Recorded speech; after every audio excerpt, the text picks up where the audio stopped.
Good evening and welcome back to the news. The President of the Republic, Dr. Patrick Emini, said that his 4-day state visit to Mauritius was highly fruitful as several important agreements were signed. He noted that these instruments will further strengthen the long-standing relationship between the two countries, which dates back to 1988. The President was accompanied during the visit by two ministers along with other senior government officials.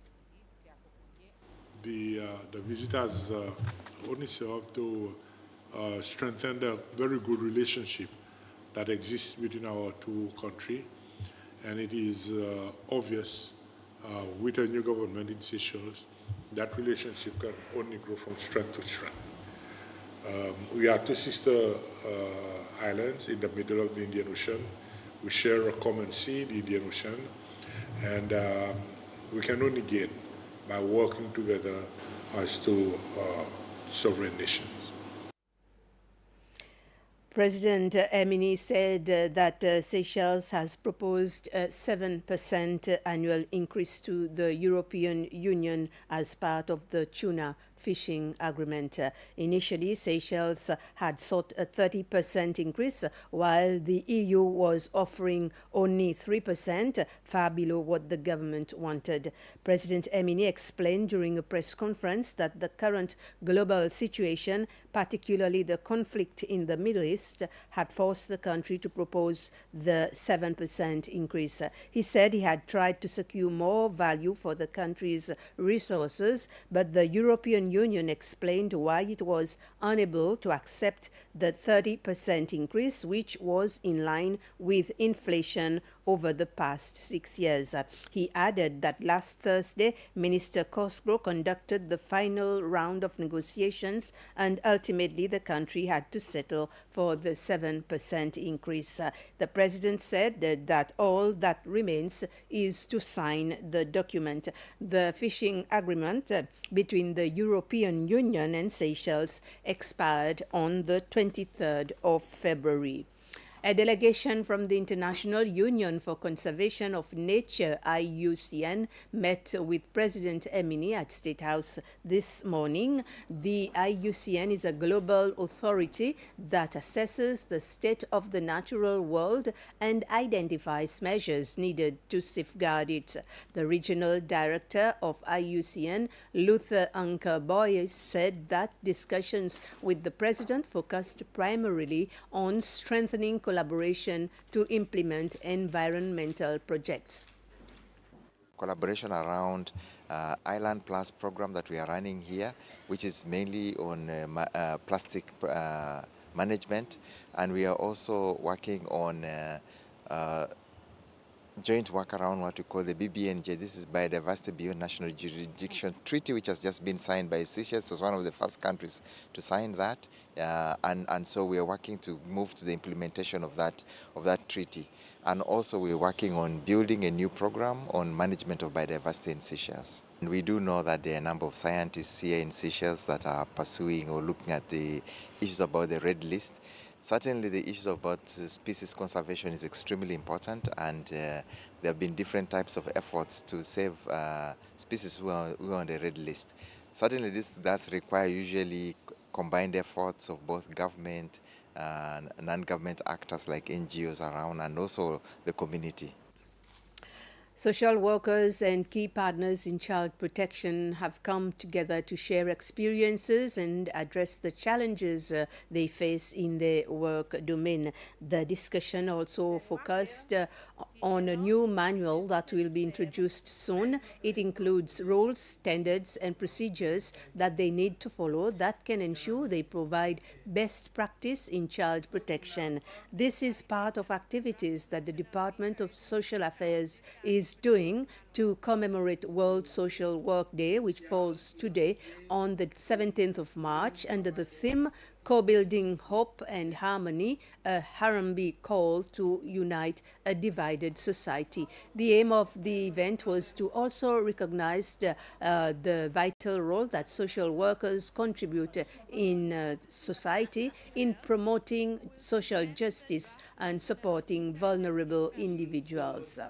And on the occasion of Social Work Day, tribute is paid to social workers across Seychelles for their dedication to supporting vulnerable individuals, strengthening families, and promoting well-being. This year's theme highlights the importance of unity, compassion, and collective responsibility in building a more cohesive society. The government reaffirmed its commitment to addressing mental health and substance abuse through strengthened institutions, including the reintroduction of the Agency for the Prevention of Drug Abuse and Rehabilitation and the establishment of the Seychelles Mental Health Agency.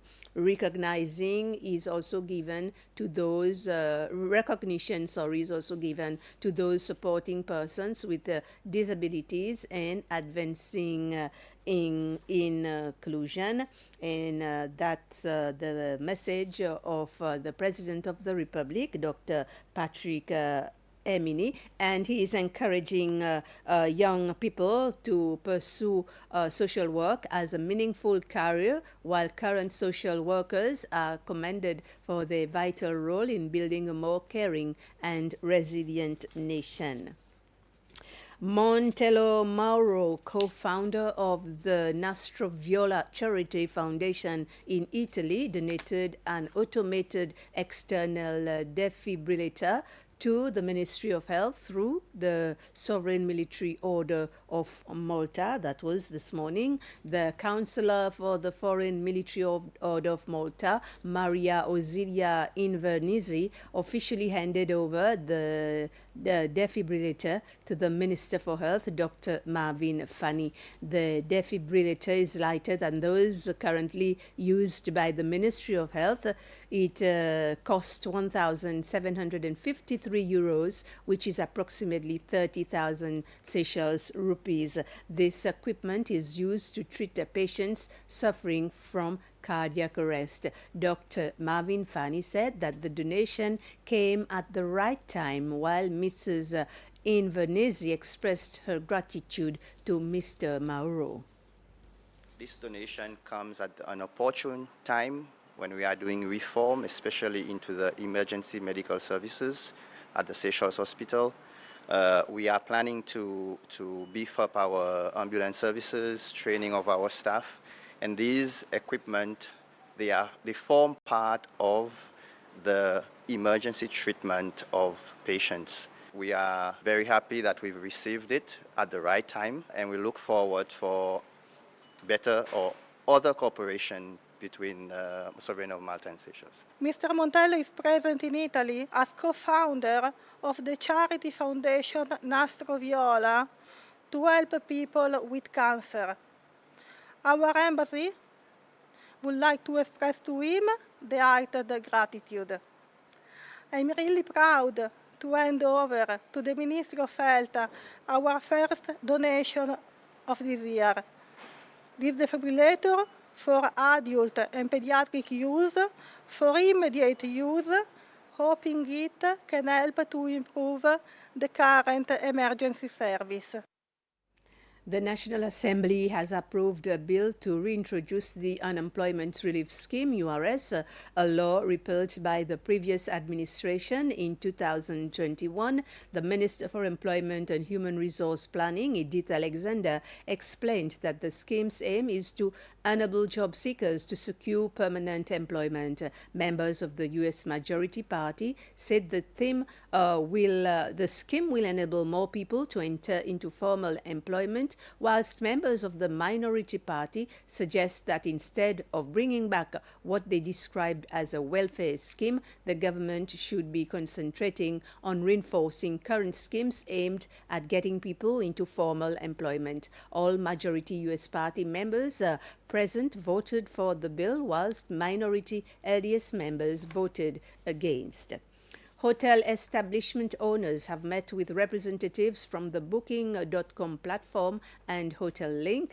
The two parties organized a workshop on Mahé and Praslin to explain the services they offer and how the businesses can make the most of their platforms. Booking.com is a platform that clients can book rooms and services at competitive rates, whereas Hotel Link facilitates those online services that hotel establishment requires. Both platforms are well known in the country among hoteliers. Amongst other points, Hotel Link addressed the raising issue of online fraud. So we see globally, and especially in the Seychelles, within recent times, fraud has increased substantially. And with that, you have a lot of bad players, a lot of thieves, if you want to call them that steal cards, and then they use those stolen cards to make bookings, and then ends up being a chargeback or disputes that the hotel has to pay the money back after the service has already been supplied. So one of the tools that we have is called 3DS. When a guest makes a booking, it's then a display that tells them to please enter the code that their own bank and their own card-holding bank has sent them to approve that purchase. And what happens at that point is the liability is then shifted away from the hotel. So that card holder at that stage can no longer file a chargeback or dispute saying, I didn't authorize that transaction. We've come to the end of this news summary. Thank you for watching.